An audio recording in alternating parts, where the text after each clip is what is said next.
It is terrific to have so many student athletes here today. And when I say student athletes, we have former student athletes, current student athletes, and I see quite a few future Hawks student athletes here in the crowd. This past year has been very, very interesting from my perspective because I learned about some women's sports that I really didn't know much about. And I'm going to pick on one, and that is field hockey. I didn't know the rules of field hockey. I went to several games late in the season, and somebody, one of our staff that played field hockey, was trying to explain the rules to me. And she would explain about corners, and she would explain about penalties or stoppage of play. And every time she explained, she said, well, it's the ball is put there, but it depends. It depends where it hit the person. It depends where they were at the time of the. It depends how much time was on the clock. And I said, this game just depends. Depends on a lot of things. What I learned as we got deeper into the season and the postseason and then the NCAA tournament was that all of the depends doesn't matter as much as the hard work and determination of the players on the field, and great coaching. All of these sports are important to St. Anselm College, but really what I sense today is that enthusiasm, that feeling that we're moving forward, we're moving in the right direction. And so I thank you all for being part of that, for making sure that we can live it and feel it and breathe it all the time, because this institution, while we pride ourselves on being an outstanding academic institution, we have to balance that out with other things. And athletics is a big part of who we are, and we're excited about the future. So I was also fortunate to have had several female mentors through my experience in sports, two of which I met during my first year here at St. Anselm College. I was lucky to be introduced to the legendary Donna Guimond, who unfortunately couldn't make it today. Donna is the winningest women's basketball coach in St. Anselm College history. She helped me learn about the history of the college, the women's basketball program, and our passionate alumni. It was great to have someone to talk with that has had so much success in the job that I was taking over. I was also extremely fortunate to work for Dr. Joanne Nestor. She took over as our athletic director a few months after I started. I'll always take with me something Joanne told me in one of our first meetings. A rising tide lifts all boats. She was so passionate about supporting all of our athletic programs. Lifting one lifts all. I took her philosophy to heart and brought it with me in my coaching as well. I truly believe helping one person or one program can have a great experience, can enrich the experience for all. Giving one young woman an opportunity to pursue her dreams can inspire so many more, especially when we can encourage young women to take on leadership positions. Then down the road, they can pay it forward. So 40 years ago, opportunities for women to participate in athletics started here at St. Anselm. Now it's our job to continue to pay it forward and continue to create transformational experiences in athletics for our young women for the next 40 years. My love for sports started when I was very young, and probably similar to other athletes in the room. I'm sure you can remember a time when sports clicked with you. And mine, I think, was when I was younger. My dad taught me how to skate on Titus Pond, a place where Julie might be familiar with, and I pushed a milk crate until I could skate on my own. And as soon as I could skate on my own, I signed up for an ice hockey team. My family was an ice hockey family, not a field hockey family. And I loved ice hockey. I played for years, but I was the only girl on the team. And I didn't mind at first, but it started to bother me kind of maybe like 13, 14 when I missed like the pregame locker room pep talks or the postgame celebrations, things like that. So I felt like there was a connection that I didn't have yet. And then field hockey came around and St. Anselm came around, and I definitely found that connection. I've met teammates here who are my classmates, my roommates, my emergency contact people, my confirmation sponsor. We have a coach, and I'm more scared to disappoint her than my own mother.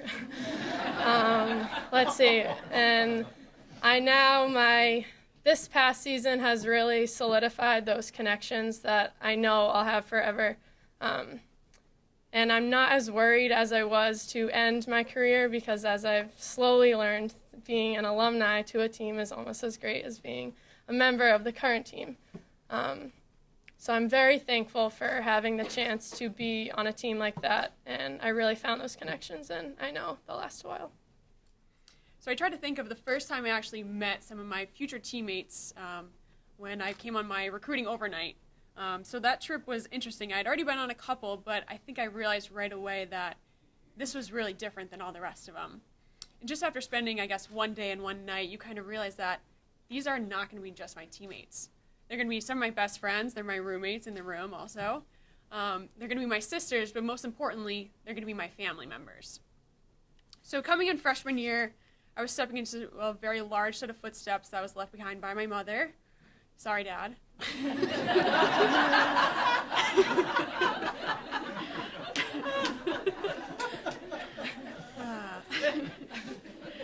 But yeah, so I had the sports system behind me, which was my teammates. So starting my freshman year, we actually had a huge season. We made program history and became the first women's lacrosse team to actually get an NCAA bid, which was an accomplishment in and of itself. Although we didn't do that well, it's still, you made it there, which was great. So I expected, each year was just going to go up and up. But unfortunately, we actually dealt with a lot of coaching changes. So at my 4 years here, I've actually had 4 different coaches, which is probably different than a lot of your experiences here. And I've kind of realized that every coach would come in and they'd have a completely different coaching style than the last coach. But you realize that the people around you always stay the same. And I was no longer playing for a coach because I didn't really know if she was going to be here next year. I was playing for the teammates that were next to me. And so my only hope is for all of you guys in the room, my teammates here, is that you guys just continue to pass on the tradition that this is not just another lacrosse team, and it's not a women's lacrosse team. This is a family. If I reflect on my experience, versus Olivia's and Rose's and her teammates' experience, yes, you had more coaches, you had better facilities, you had more money, better travel, but at the end of it, it didn't change, right? It's the team, it's the family, and the relationships that you created with your teammates that will last forever, and those relationships with your coaches and your relationships with St. A's will last forever.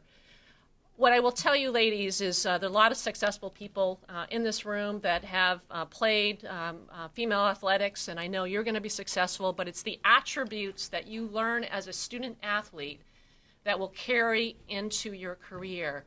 The attributes of teamwork, communication, work ethic, discipline, grit, as I call it, leadership. These things translate into the work world, and I've just been so fortunate to have a nice career. But the foundation of that was really built here at St. A's, was built here with my teammates, was built based on athletics. So with that, what I want to just closing remarks, just want to say again, thank you to the school. Thank you for recognizing women's athletics. Thank you for investing in women's athletics. And just know you're making a difference. You're creating bonds for life. You're creating the family. So again, thank you and best of luck to all of you. I stand here not only as the first female commissioner or the NE10 commissioner, but as a mother of a daughter who plays sports now, whose friends play sports, as someone whose involvement in sport 40 years ago growing up in Vermont was not only expected, but quite honestly a saving grace. I remember skiing and playing field hockey and soccer just starting. And if I think back, it was just around the advent of Title IX 45 years ago. Now I see that those lessons, as Linda alluded to, translate, and they translate to leadership in whatever way you personalize being a leader. And now as a leader as a female leader in the world of college athletics, I would say to you that every single young woman who's put on a Hawks jersey over these last 40 years, and every single coach and administrator associated with your program has had a part in getting all of our current student athletes where you are today. You talk about the bus rides, the uniforms, the coaches who coach 3 sports. Every single one of them had a role in us all arriving collectively here this morning. Athletics today, it's not standing operating procedure to have inequality. It really has come a long way. But at that point, women's athletics was not considered important, legitimate, or even relevant. I became a coach and athletic director because I wanted to make a difference and expand the opportunities available for female athletes. When I was a young girl in the schoolyard in Philadelphia, I was the only girl in the neighborhood. So the only way I got to play in the games in the schoolyard is if I provided the ball, okay? So my allowance every week was used to buy either a pinky ball or a pimple ball so that I could play in the games with the boys. Even then, it didn't matter because I was relegated to the most menial or inconsequential position just so they could use my ball. Because of my experiences, I was determined, and I wanted to be sure that girls and women don't need to provide the ball to be included in the opportunities to compete and succeed in competitive sports. It would be impossible in the short period of time for me to talk about the history of all of our programs here at St. Anselm. We have had so many fine, dedicated student athletes and coaches over the past 40 years. All of them contributed to the women's athletic tradition here today.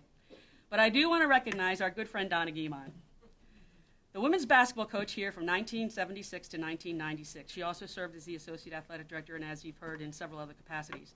Donna built and sustained the women's basketball program and is one of the winningest coaches in Division II basketball history. She was the Northeast 10 Coach of the Year in 1990 and became the first woman, first coach, and first non-graduate of St. Anselm to be inducted into the Hall of Fame in 1986. In 2007, she was the first St. A's inductee into the Northeast 10 Conference Hall of Fame, and I'm hoping we'll have many more of those in the future. When one thinks of St. Anselm athletics, the women's athletic program, the 40-year journey, one needs to remember Donna Guimond and the 36 years of dedication and commitment she brought to every female athlete, not just her basketball players. We've come a long way, but we still have a long distance to go, from 3 teams and 39 female athletes to 10 teams and 175 female athletes. We've gone from 3 teams sharing orange slices to 10 teams drinking Gatorade and Powerade. This athletic program here is getting so much stronger and better every year. And when I look around this student athlete and see this room and see the future of this program, I'm pretty darn impressed. As a mom and a faculty member and one of the faculty athletic representatives, I'll tell you there's one word that really comes to mind when I try to think about what to talk about, and that's pride. Anyone who's a parent, I think, understands the pride that you feel watching your child compete and the inevitable disappointment that can possibly follow after, but in general, just how wonderful an experience it is. I consider myself to be exceptionally fortunate because I get to see that almost every day with watching the student athletes. I see some of my students right there.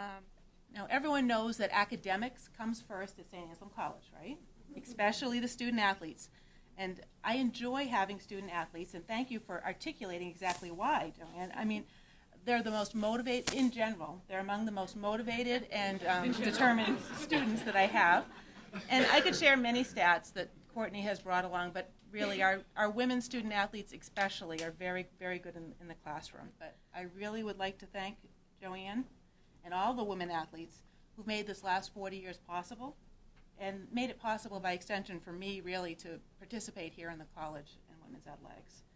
I look forward to the next 40. Thank you.